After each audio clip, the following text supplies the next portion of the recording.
जोपर्यंत बाप असतो ना तोपर्यंत माहेरचा पोरीचा दबदबा काही वेगळाच असतो गड्या. भले तो म्हातारा झाला बाप, त्याच्या हातातली सत्ता गेली, त्याच्या नावावर जमीन राहिली नसेल, बँकेत बॅलन्स नसेल, पण पोरगा जर बापाला औषध गोळ्यासाठी पैसे देत असेल ना, सांगू तुम्हाला आईचं प्रेम सगळं सांगतात रे, पण त्या म्हाताऱ्या बापाचं प्रेम किती असतं आपल्या लेकीवरती. काय करतो बाप, ऐका ताईंनो माझ्या, तो बाप औषध गोळ्याला, बाजाराला, चप्पलला दिलेले पैसे ना, इस्त्रीसाठी दिलेले पैसे ना, एक 50 रुपये, 100 रुपये, 10 रुपये, 20 रुपये ना तसेच ठेवतो. आणि ज्यावेळी दिवाळ सणाला पोरगी माहेरी येते ना, भावाने जर साडीला कमी पैसे दिले आणि लेक जर बापाचं दर्शन करायला आली ना, आप्पा दर्शन घेऊ द्या हो, निघले मी आता. एवढ्या लवकर निघालीस राजा, अजून 2-3 दिवस राहायचं असतं ना तुला, अजून 2-3 दिवस. साडी आणली का, साडी आणली तुला? नाही बाबा पैसे दिले हो. किती दिलेत पैसे बाबा? 500 रुपये दिले तो, आणि 500 रुपयामध्ये साडी येईल का? ऐका गड्या माईबाप, ही प्रत्येक घराघराची कथा आहे गड्या. बाबा 500 रुपयात साडी येत नाही हो. मला विचारतील ते किती पैसे दिले. त्यावेळी म्हातारा पाय पडता पडता स्वतःच्या पिशवीच्या, औषधाच्या पिशवीमध्ये रुमालाला गाठणे ठेवलेले असतात. असे चुरगळलेले चारगळलेले 10ची, 50ची, 20ची, 100ची नोट, आणि म्हातारा चुरगळलेल्या चारगळलेल्या नोटा घेतो. काय प्रेम असतं गड्या त्या वेड्या बापाचं आपल्या लेकीवरती. आता माझ्या हातात पदरात काही राहिलं नाही, बापाला कळतं. बाप त्या रुमालाच्या गाठीतले पैसे काढतो आणि लेक पाया पडते ना, हळूच तिच्या हातावर टेकवतो. नको बाबा, मला तुम्हाला लागतील औषधासाठी, दवाखान्यासाठी, राहू दे. म्हातारा झालं, तुझ्या बापाच्या हातात आता काहीच राहिलं नाही गड्या. पण हे 5-50 रुपये येत नाही, जेवढे भरतील तेवढे. भावान दिलेले 500 रुपये आणि हे काय भरतील 100-150 रुपये. ह्याची ना चांगली साडी घे आणि घरी जाताना निसून जा, सासू विचारेल तुला. जोपर्यंत बाप आहे ना माईबाप, पोरगी माहेरावून येताना कधी बिगर साडीची येणार नाही गड्या, कधी बिगर बांगडीची येणार नाही, कधी बिगर पैशाची येणार नाही. हे प्रेम बापाचं आहे. बाप असताना ना आपला दबदबा काही वेगळाच असतो गड्या. कोणताही बाप राजा नसतो रे माझ्या दादांनो, पण प्रत्येक बापासाठी त्याची पोरगी ही त्याची राजकुमारीच असते गड्या. तो बाप भली अशिक्षित असेल, सुशिक्षित असेल, तो शिकलेला असेल वा शिकलेला नसेल, अरे देखणा असेल बाप, म्हातारा असेल अथवा तरुण असेल, पण प्रत्येक बापासाठी आपली पोरगी राजकुमारीच असते. बोलू जबाबदारीचं वाक्य, बोलू माईबाप. कोणताही बाप राजा नसतो माईबाप, पण भले आमचा बाप भिकारी असेल, पण त्या भिकारी बापाच्या दारात सुद्धा आम्ही पोरगी राजकुमारी सारखं राज्य करतो, राजकुमारी सारखं राज्य करतो. ते सुख तिला त्याच्या उभ्या आयुष्यात तिचा जहागीरदार, आमदार आणि खासदार नवरा सुद्धा देऊ शकत नाही. जे भिकारी बाप आमचा आम्हाला 5-25 रुपयामध्ये जे सुख देतो ना, कोणीच देऊ शकत नाही. मागे काय झालं, आमच्या गाडीवरती एक ड्रायव्हर होता आणि आळंदीत आम्ही दर्शनासाठी उतरलो. त्याने पटकन दर्शन केलं आणि एका दुकानात गेला. तिथून ना एक रबराचं पाकिट घेतलं आणि एक तिकिटाचं, एक असं तिकटाचं पाकिट घेतलं, कपाळाला लावायच्या टिकल्या. 5 रुपयाचे तिकिटाचे पाकिट घेतलं एक, आणि 5 रुपयाचं रबलाचं पाकिट घेतलं आणि घेऊन आला तो. आणि ताई म्हणे तुमच्या पिशवीत तरी जरा ठेवून द्या, आणि घरी जाताना मला आठवण करा बरं का, उगं कुठं पडलं तर. मला हसू आलं. म्हणलं भाऊ वहिनींसाठी घेतलंय वाटतं नाही का, वहिनींसाठी.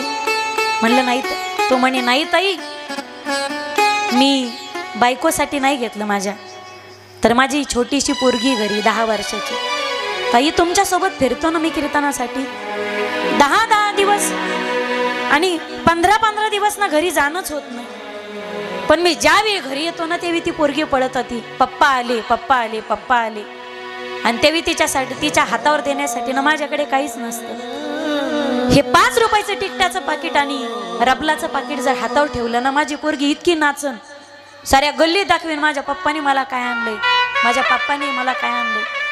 म्हणलं भाऊ 10 रुपये खर्च केले तुम्ही नाही का आज, कधी चहाला तुम्ही 5 पैसे सुद्धा खर्च करत नाही, एवढी काटकसर लेकरांना शिकवण्यासाठी. आणि आज तुम्ही 10-15 रुपये खर्च केले, उडले म्हटलं तुमचे 10-15 रुपये. त्यावेळी त्या माणसाने उत्तर दिलं, ताई आजपर्यंत सगळ्यासाठी माझ्या जीवासाठी सुद्धा मी काटकसर करतो, 5 रुपयाचा चहा सुद्धा पित नाही, तुम्ही पाचता तोच तेवढा चहा पितो म्हणे मी. पण सांगू ताई, भले माझी किती गरिबी असेल गड्या, पण मी आता ना माझ्या पुरीला ना 5-25 रुपयाची होईना का पण वस्तू ना घरी घेऊन जातो. का तुम्हाला नाही कळणार ताई, जोपर्यंत पोरगी आपल्या घरी असते ना, भलेही बी गरिबी असेल बापाची, पण जी मागत असेल ना ते ना तिला बापाने खुशीने दिलं पाहिजे ना, आनंदाने दिलं पाहिजे. 5-25 रुपयामध्ये त्या लेकराचा आनंद दडलेला असतो रे. एक फुगा घेऊन द्या तुम्ही, त्या फुगा घेऊन सुद्धा ती पोरगी नाचते. चप्पल आणा 50 रुपयाची, एवढा आनंद होतो त्या पोरीला. एक टिकल्याचं पाकिट घेऊन द्या, तिला इतका आनंद होतो. ताई जोपर्यंत पोरगी आपल्या घरी असते ना, तोपर्यंत तिने मागील ते द्यायचं असतं गड्या. ज्या दिवशी लग्न होऊन ती पोरगी नवऱ्याच्या घरी नांदायला जाते ना, त्या दिवशी तुम्ही लग्न झालेल्या पोरीला विचारलं ना, काही पाहिजे का बेटा तुला, काही देऊ का पैसे साडी, त्यावेळी ती म्हणत असते, नकोय पप्पा आमच्या घरी सगळं आहे. बरोबर आहे ना, नकोय पप्पा आमच्या घरी सगळं आहे, नकोय पप्पा आमच्या घरी सगळं आहे. लग्नाच्या नंतर बापाला कोणत्याच गोष्टीसाठी परेशान करत नाही ना ही पोरगी. जोपर्यंत आपल्या घरी ना 18-20 वर्ष मायबाप, तोपर्यंत ती मागत असेल ते तिला द्यायचा प्रयत्न करा रे माझ्या दादांनो. नंतर काय होतं ना, तुमच्याकडे पैसा असतो, तिच्यावरती प्रेम सुद्धा करावं वाटतं, पण ती लहान होत नाही. आपल्याकडे वेळ असतो पण तिचं लहानपण मात्र परत येत नाही. आधी लहानपण असतं, आपली हुडबुद्धी असते, आपण लेकरासाठी वेळ देत नाही. पैसा नसतो, वेळही नसतो आपल्याकडे. नंतर वेळ असतो पण पैसा नसतो, नंतर पैसा भरपूर येतो पण आपल्याकडे वेळ राहत नाही. म्हणून पोरगी असं फुले जे प्रत्येक बागेमध्ये उमलत नाही. प्रत्येक पोरीच्या आयुष्यामध्ये बाप असतोच, पण प्रत्येक बापाच्या आयुष्यामध्ये पोरगी असतेच असं नाही रे माझ्या दादांनो. तोपर्यंत या जगात माहेर आहे, माईबाप आहेत तोपर्यंत आपल्यासाठी प्रेमाचे झरे आहेत. माईबाप गेले ना ते झरे कायम चाटले जातात गड्या. माहेर एखादा सण असेल, उत्सव असेल, आता एवढा मोठा सप्ताह आहे, माझी विनंती तुम्हाला, कामधामा आवरत आलेत आता सर्वांनी आपल्या सोना सुद्धा कथेत आणायच्यात आणि आपल्या लेकी सुद्धा कथेत आणायच्यात. लेकींना सुद्धा फोन करून बोलून घ्यायचंय. बोलवताल ना तुम्ही? खऱ्या अर्थाने लिंबाजी महाराज आणि त्रिविक्रमानंद स्वामी यांच्या जन्म आणि पुण्यतिथीचा सोहळा आपल्या गावात दिवाळी म्हणून साजरा झाला पाहिजे. बोलवा तुम्ही. माहेरी सण असेल, उत्सव असेल तर वाट पाहण्यासाठी ना आईच लागते गड्या. सारखी म्हणते ती, माझ्या लेकीला फोन लाव तू दादा, आपल्या ताईला फोन लाव, तिला घेऊन ये तिला, सारखी म्हणत असते ती. सामान्य बाईचं जेवढं प्रेम आहे आपल्या माहेरावरती, तेवढं सती मातेचं प्रेम आहे. सती हट्ट करते, पण माहेरात गेल्याच्या नंतर दक्षाने सक्त ताकीद दिलेली आहे आपल्या सगळ्या पोरींना. सती येईल, हट्ट घेऊन आलेली, हट्टाची माझी सती, ती हट्ट केल्याशिवाय राहणार नाही, माझा जावई येणार नाही. पण आल्याच्या नंतर सतीला कोणी मान सन्मान द्यायचा नाही, तिला बोलायचं नाही कोणी, सगळ्यांनी मिळून सतीचा अपमान करायचा. सती जाते, सगळ्या बहिणी हसत खेळत असतात, पण एकदम सती गेल्याच्या नंतर सगळ्या बहिणी एकदम हसायच्या बंद होतात आणि सतीचा अपमान करतात. एक बहीण म्हणते, सती तुझ्या नवऱ्यानं काही वाहन घेतलं का नाही का म्हणे, अजूनही बालावरच फिरतो, काही घेतली का नाही तुझ्या नवऱ्याने, काही गाडी, काही मर्सिडीज, एलेंट्रा, ऑडी काही घेतली का नाही म्हणे अजून. नाही ग दीदी.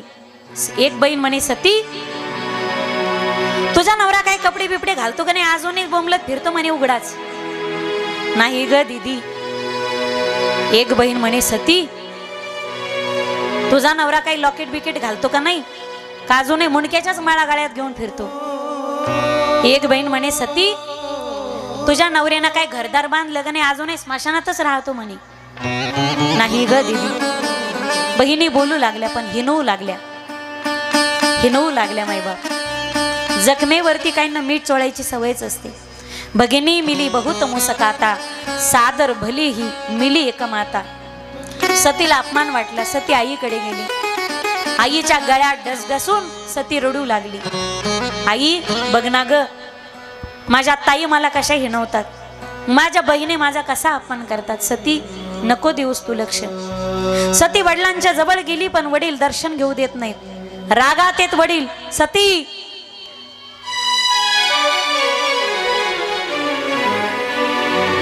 तुला पत्रिका पाठवली नव्हती आम्ही, आम्हाला वाटत होतं तुम्ही येऊ नये, पण तरी सुद्धा तू आलीस. दूर हो माझ्यापासून. बाप दर्शन घेऊ देत नाही. एक वाक्य लक्षात घ्या माई बाप, ज्यावेळी देव माणसाशी रुसला जातो ना, जिच्याशी महादेव रुसला ना, तिच्याशी सगळं जग रुसल्याशिवाय राहत नाही.